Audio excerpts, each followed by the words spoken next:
Le gouvernement australien prépare de grands changements et il se base sur un rapport massif. Ce rapport va directement impacter le système de points.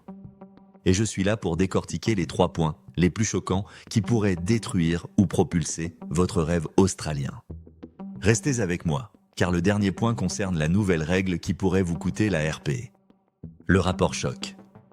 Cette semaine, Jobs and Skills Australia, JSA, a publié son rapport « Résultats et parcours des étudiants internationaux ».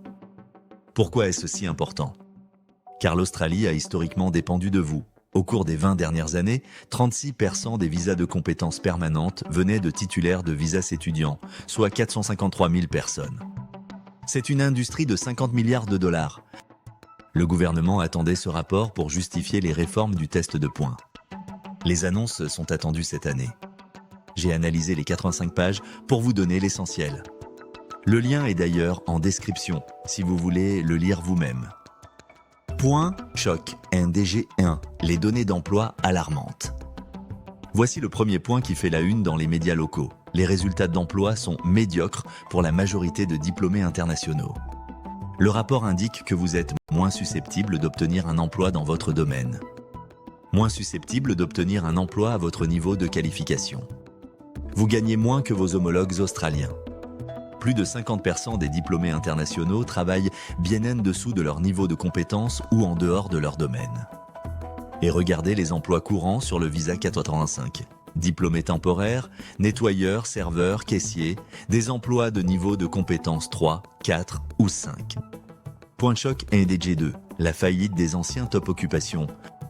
Le GSA a soulevé une autre alerte majeure. La transition vers la RP est trop souvent limitée à un très petit nombre de professions. Voici le top 10 de 2013 à 2023. Comptable, ingénieur logiciel, chef, infirmière, programmeur. Mais attention, ces professions ne sont plus garanties. Regardez les dernières rondes d'invitation 189. Les comptables, les chefs et la plupart des professions informatiques n'ont même pas été invités. Votre choix de cours pour la RP ne doit plus se baser uniquement sur cette ancienne liste. Il faut être stratège. Point choc NDG 3, la nouvelle règle du test de points, la plus importante, c'est ici que ça devient brûlant et viral. Le rapport ne le cache pas. La principale recommandation est de réformer le système de migration permanente. Et devinez quels facteurs ils veulent privilégier. Ils envisagent des réformes pour accorder plus de points pour 8 ans ou plus d'expérience professionnelle pertinente dans votre métier. Cela signifie que l'avantage que vous, étudiants internationaux, avez actuellement dans le système de points pourrait être réduit au profit de travailleurs plus expérimentés. L'ère où le diplôme australien garantissait la RP touche peut-être à sa fin. La nouvelle stratégie de RP alors, quel est l'avenir? Les États et territoires régionaux continueront de vous donner des incitations, surtout dans les professions en forte demande. Pour les autres, il sera de plus en plus nécessaire de trouver un employeur qui vous sponsorise. La tendance pour la nomination des États passera à la preuve que vous pouvez obtenir un emploi dans votre profession. Si vous ne trouvez pas de parrainage, le gouvernement vous encouragera probablement à rentrer chez vous une fois votre visa de travail temporaire expiré. Le nouveau système de points est probablement déjà prêt, mais il sera publié stratégiquement, peut-être autour de la veille de Noël, pour minimiser l'attention médiatique.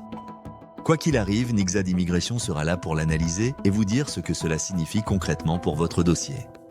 Ne jouez pas avec votre avenir. Abonnez-vous maintenant à Nixad Immigration pour ne jamais rater une alerte qui pourrait changer votre vie.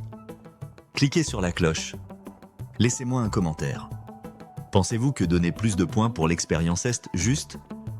Je lis tous vos commentaires. Merci de votre fidélité et on se retrouve la semaine prochaine pour une analyse indispensable.